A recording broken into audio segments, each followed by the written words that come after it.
Bismillahirrahmanirrahim. Assalamualaikum warahmatullahi wabarakatuh. Salam sejahtera bagi kita semua.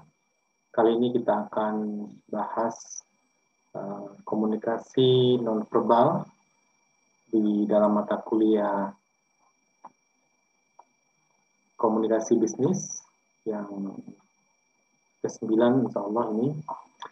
Improving nonverbal communication skill. Jadi kita perlu meningkatkan kemampuan kita dalam berkomunikasi secara nonverbal.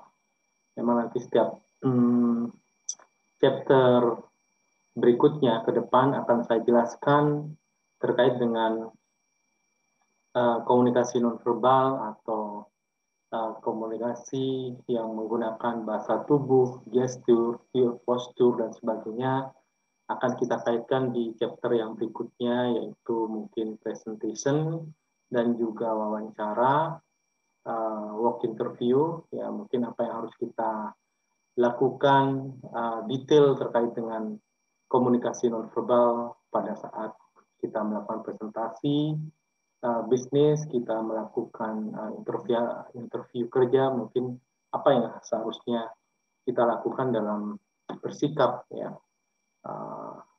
Ini kita awali dengan bagaimana kita improving nonverbal communication skill saat ini. Apa sih nonverbal communication itu? Ada 6 kategori nonverbal communication, ya.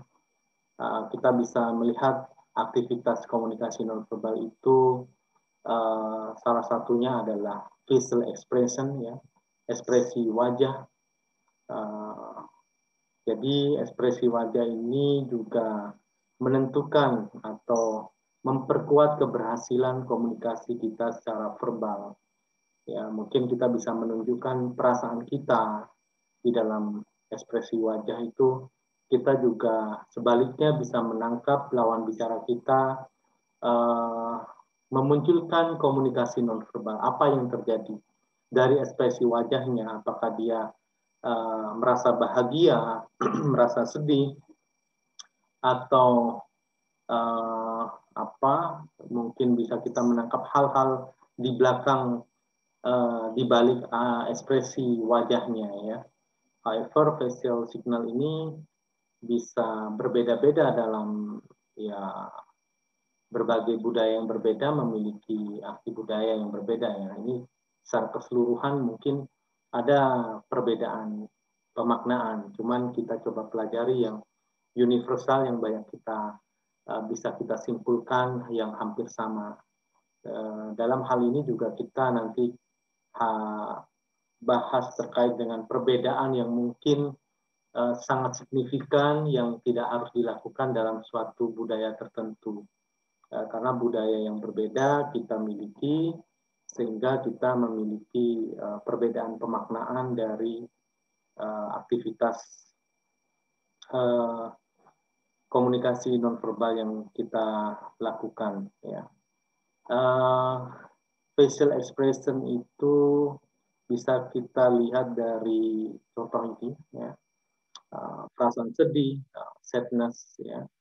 Perasaan, ya, kita bisa menilai dari wajah facial expression orang ini, dia kelihatan nampak marah, anger, disgust, merasa tidak suka, jijik, dan sebagainya.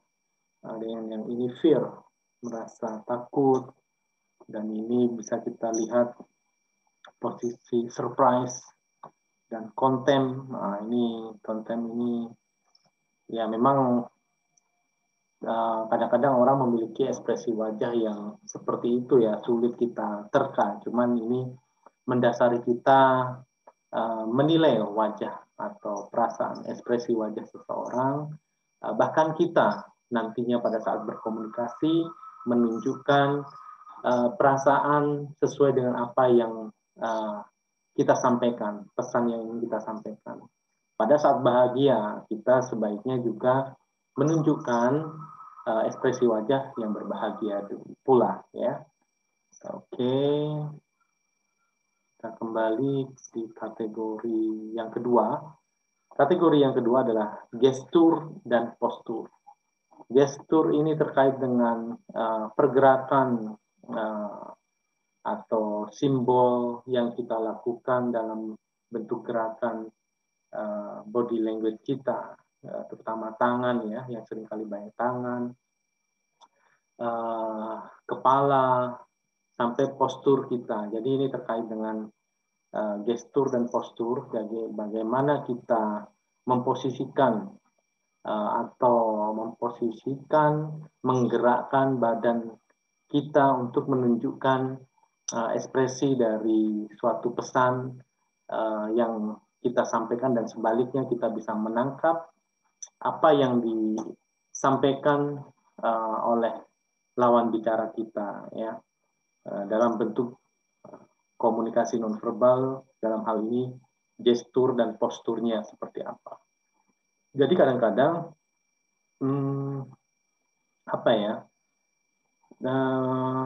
shaking hand salah satu contohnya ya. Shaking hand itu bersalaman.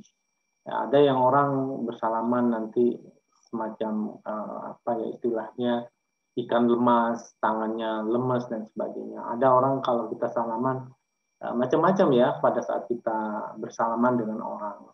Itu ada yang sangat keras menerima tangan kita. Nah, itu salah satu gestur juga ya, postur.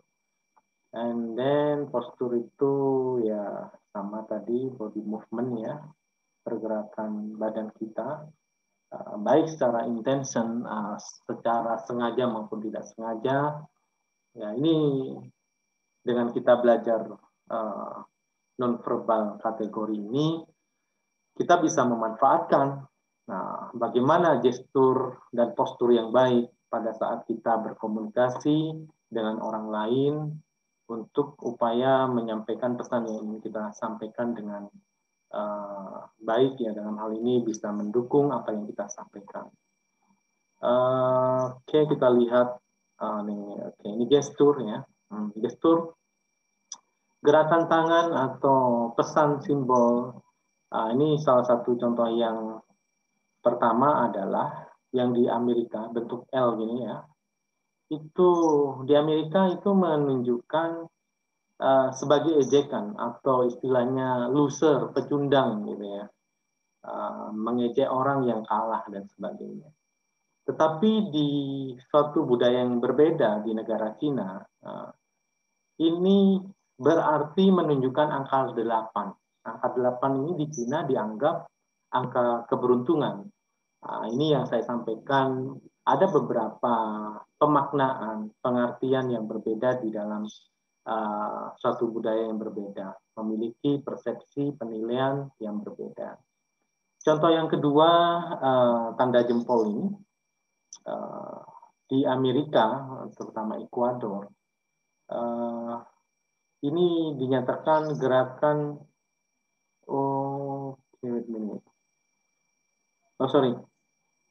ini digunakan saat menumpang ya, maksudnya minta tumpangan pada saat menyetop mobil ya. Tetapi di negara Irak atau Iran ya, tanda jempol ini berarti sangat negatif ya. Ini sama dengan penghinaan terhadap seseorang ya. Sehingga jangan saudara lakukan pada saat bertemu dengan orang Irak atau Iran ya. Karena dengan tanda jempol begini, ini bukan bagus, bukan menunjukkan bagus di Amerika atau menumpang yang di Amerika, tetapi orang Iran akan menganggap ini menghina gitu. Ini akan jadi sesuatu yang kurang baik ya, tidak akan diterima. Dan yang ketiga ini, yang paling bawah, ini dia di Amerika untuk memanggil atau memanggil seseorang, atau dalam hal ini merayu seseorang, menunjukkan tangan telunjuk ini dengan menggerakkan ke belakang ya. Tetapi di Filipina gerakan ini adalah yang digunakan untuk memanggil mohon maaf, anjing ya. dalam artian ini menghina jika digunakan pada orang. Ya. Jadi pada saat orang Filipina memanggil dengan cara begini dari indeks ini telunjuk, ini sama halnya menghina yang bersangkutan gitu. Jadi jangan memanggil orang dengan cara yang seperti ini yang mungkin di Amerika ya, terutama Ekuador tadi, ini digunakan untuk memanggil seseorang, kemarilah, come here gitu ya. Oke, itu salah beberapa dari gestur ya yang mungkin nanti akan kita bahas lebih detail di masing-masing chapter yang akan datang ya. Apa saja yang akan kita gunakan di gestur ya. Oke. Oke, ini mungkin this one. Ini secara keseluruhan mungkin sikap, postur tubuh kita ya dalam hal ini dalam bersikap di depan lawan bicara kita, di depan umum, audien kita. Ini bisa ditafsirkan dalam hal ini penilaian seseorang dalam bersikap demikian postur itu. Contohnya melipatkan tangan di depan dada itu ada yang mempersepsikan itu menunjukkan orang yang arogan ya. Tapi di sini agresif ya, arogan, sombong dan sebagainya. Ya, tangan di pinggang itu menunjukkan suatu defensif, perlawanan ya. Kalau tangan di dalam kantong itu kebanyakan orang menunjukkan tidak ada sesuatu yang disembunyikan ya. Dalam hal ini contoh dari this one, atau ada pemahaman orang yang tidak sabar dan ingin segera keluar atau pergi dari tempat itu ya. Banyak yang bisa kita pelajari dari postur yang akan kita berusaha mengartikan dari postur yang harus kita lakukan nantinya. Ya, sebaiknya jangan jangan open the communicate, meng-cross leg, kakinya disilangkan, ini ya memang kelihatan anggun, tapi ada orang yang menilai bahwa ini orang yang tidak bersedia berkomunikasi ya. Dan dari wajah mungkin ini bersifat lying, berbohong ya. Ada yang ketiga, menacing. Ini menacing mengancam ya, menacing mengancam berusaha. Yang kedua ya, ini mungkin satu orang yang sama, agak mudah membedakan nantinya ya. Kita bisa melihatnya nervous, defensif, tangan di pinggang defensif, confident, ini yang paling bagus di depan ini, yang confident, genuine, asli, dia berusaha menyampaikan, tidak ada sesuatu yang disembunyikan dari tampak senyumnya ya. Ini bisa kita pelajari ya, dan ini juga kita bisa usahakan pada saat kita melakukan aktivitas berkomunikasi dengan orang lain ya. Kita juga menggunakan non-verbal communication. Oke. Kita kembali ke berikutnya. Terkait vokal karakteristik kategori yang ketiga, jadi suara kita juga membawa pesan ya. Jadi volume tekanan pada saat kita berbicara, intonasi itu juga terkait dengan pesan yang ingin kita sampaikan juga ya. Vokal karakteristik motivator atau orang pembicara publik itu biasanya memang dia sangat suaranya cukup lantang dalam menyampaikan, ya. Volumenya dia juga harus kita perhatikan karena bicara di depan audiens yang cukup banyak, ya, kita harus menyesuaikan voice atau suara yang akan kita keluarkan dalam vokal karakteristik kita, ya. Jadi ini vokal karakteristik ini menjadi nonverbal kategori yang ketiga. Baiklah, kita lanjutkan kategori yang keempat, yaitu personal appearance, penampilan pribadi. Jadi kebanyakan orang merespon terhadap orang itu berdasarkan penampilan pribadi, fisik, penampilan fisik, mohon maaf. Jadi dalam hal ini kita harus berupaya berpakaian yang dalam hal ini rapi, proporsional, ya. Jadi harus dalam bentuk istilahnya matching dengan situasi dan kondisi yang kita dalam suatu kondisi tertentu, pada saat kita di suasana bisnis, kita harus berbusana selayaknya orang yang siap untuk berbisnis atau dalam hal ini berusaha dengan orang lain sehingga dapat dipercaya. Pada kalanya pada saat olahraga, ya kita harus berpakaian olahraga, ya personal appearance-nya seperti apa. Ini juga terkait dengan untuk menunjang penampilan personal atau pribadi, ya penampilan fisik dalam hal ini, ya kita harus menyesuaikan, ya aksesoris, ya tidak boleh berlebihan, memang aksesoris digunakan secukupnya, ya untuk menunjang appearance ini. Jangan sampai salah.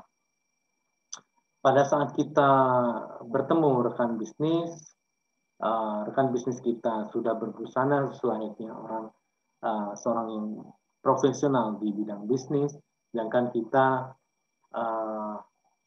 berbusana atau berpenampilan tidak selayaknya seorang profesional bisnis, ya. Tetapi kembali lagi, ya ini dalam nonverbal kategori ini dalam upaya menyampaikan pesan nonverbal, ya, pesan yang ingin kita sampaikan bahwa kita itu adalah orang yang profesional, rapi dan sebagainya. Rapi dalam hal ini menunjukkan kedisiplinan, ketepatan waktu dan sebagainya. Meskipun kita banyak menemukan pengusaha-pengusaha di luar sana yang berhasil, dalam tanda kutip sudah berhasil ini, ya mungkin mereka tidak akan perlu menunjukkan nonverbal sign-nya, atau dia mungkin ada yang katakan pendek dan sebagainya, karena mereka punya power. Ini berbeda. Dalam hal ini kita berupaya memaksimalkan pesan agar supaya komunikasi ini bisa berjalan sesuai dengan harapan kita. Pesan yang kita sampaikan dan tujuan yang ingin kita capai bisa tercapai dengan dalam hal ini melihat kontribusi nonverbal communication yang mendukung upaya komunikasi kita. Oke, yang ketiga, touching behavior.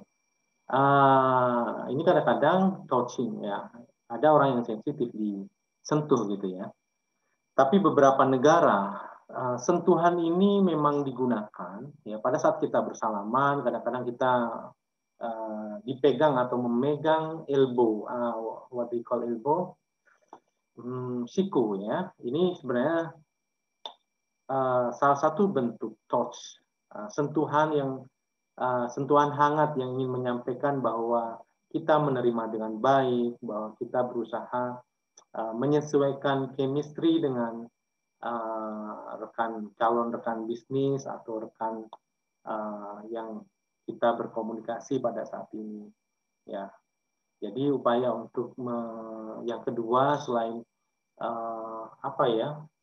kehangatan yang ingin kita sampaikan bahwa kita welcome, yaitu kenyamanan agar supaya kita nyaman pada saat berkomunikasi sehingga ada sentuhan menyentuh pundak pada saat salaman, oh apa kabar, sehat dan sebagainya. Itu salah satu contoh upaya untuk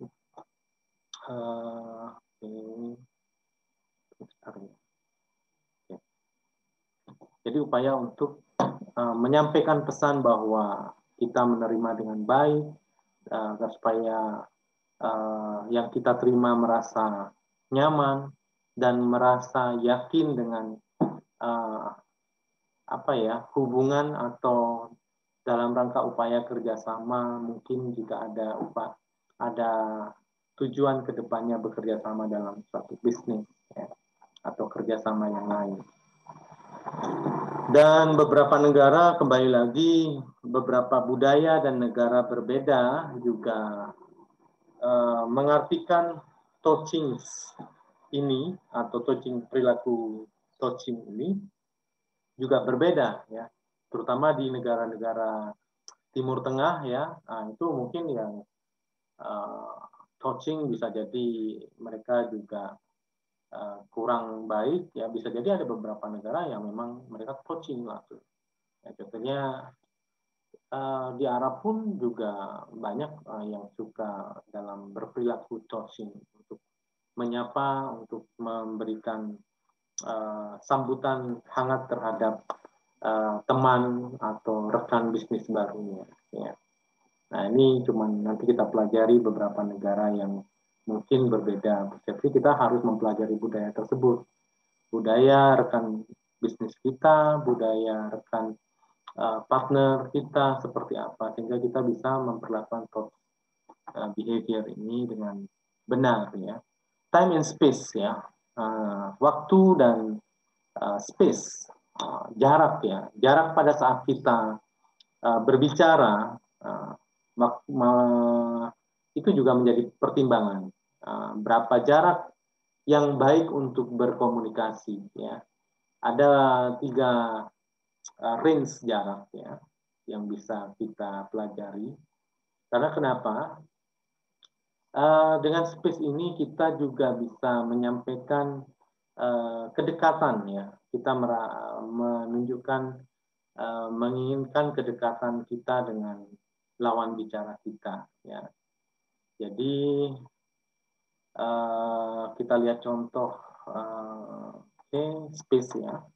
Jadi di space ini ya, ini jarak 0 atau setengah meter ini merupakan jarak intim ya. Yang ini memang dalam hal ini artiannya dalam arti bahwa orang yang memang sudah cukup dekat, kenal lama dan sebagainya ya, mungkin ya bisa jadi saudara dan sebagainya. Setengah meter itu kita nyaman, setengah meter berbicara. Tapi kalau orang kebanyakan nih orang baru langsung dalam jarak setengah meter itu kenyamanan proses komunikasi juga menjadi kurang nyaman, akhirnya bisa jadi terganggu. Tapi kembali lagi, nanti budaya berbeda juga berbeda pula ya. Dan 1 sampai 2 meter itu jarak personal. Nah, ini range yang kedua.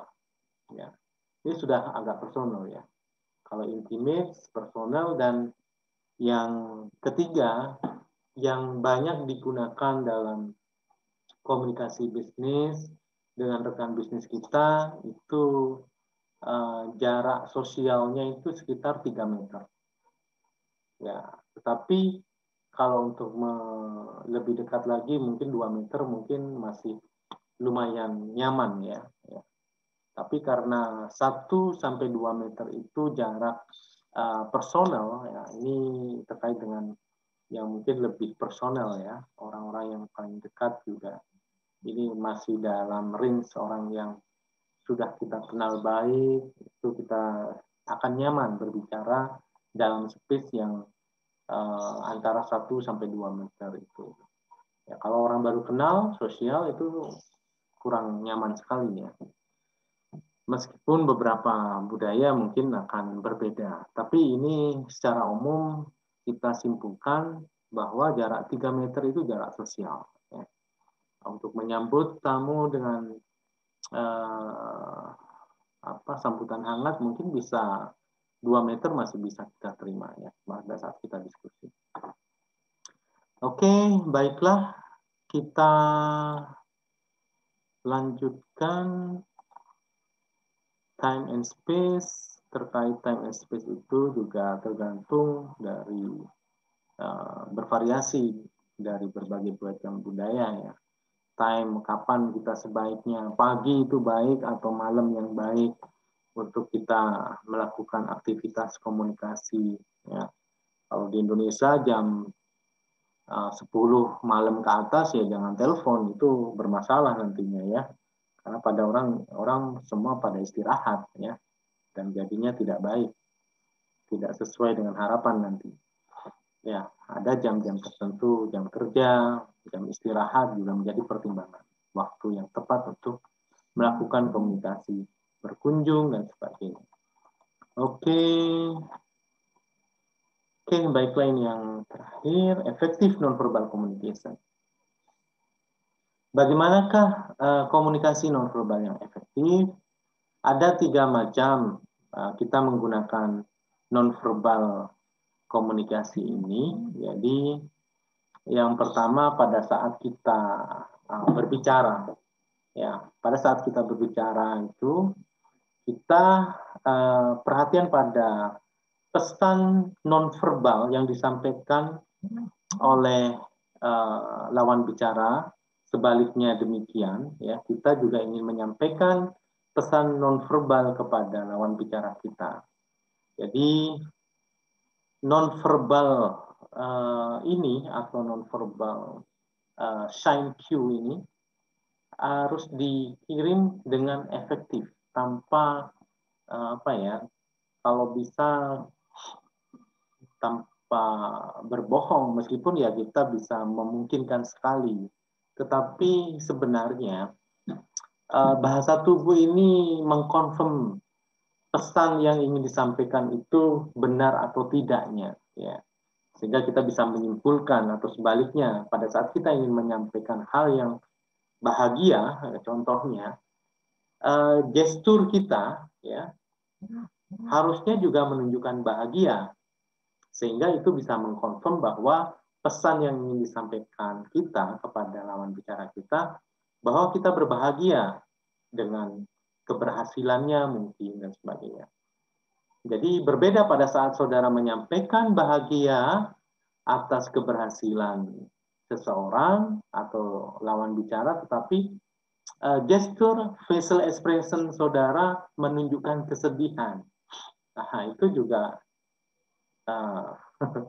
tanda tanya kan, ya itu tidak akan berhasil. Ini berarti apa yang disampaikan kita kepada lawan bicara kita, kalau lawan bicara kita bisa menangkap, berarti kita berbohong nih, tidak sesuai apa yang disampaikan dengan facial expression, body language kita yang lain, tidak menunjukkan ikut bahagia. Ya, jadi itu salah satu contohnya. Pada saat kita not talking, ya kalau tadi yang talking kita harus intens melihat aktivitas gestur, postur, nonverbal komunikasi yang lain, ya kategori yang lain untuk menilai. Tetapi kalau yang pada saat kita not talking itu ada kategori yang tadi appearance-nya. Pada saat kita tidak berbicara, sebenarnya ada nonverbal communication yang sampai kepada kita atau sebaliknya kepada lawan bicara kita. Contohnya pakaian yang kita gunakan, ya itu menunjukkan penilaian awal mungkin ya, orang akan menilai dari the clothes you wear, ya. Dan yang kedua, cara saudara duduk pada saat bersama orang lain atau lawan bicara kita atau rekan bisnis kita. Cara duduk juga menjadi penilaian. Duduknya santai atau duduknya sebaliknya terlalu santai. kurang pas postur duduknya dan sebagainya, kurang baik, itu juga menunjukkan kesan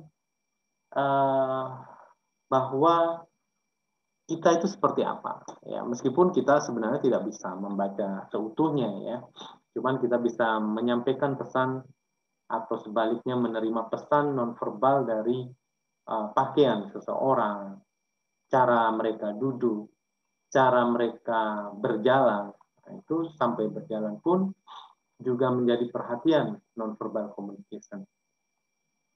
Ya, jadi kalau saudara berbicara sebagai seorang business professional, business person, ya selayaknya kita harus berpenampilan sebagai business person, tidak yang lainnya, sehingga sesuai dengan apa yang ingin disampaikan dari pesan pada saat kita tidak berbicara.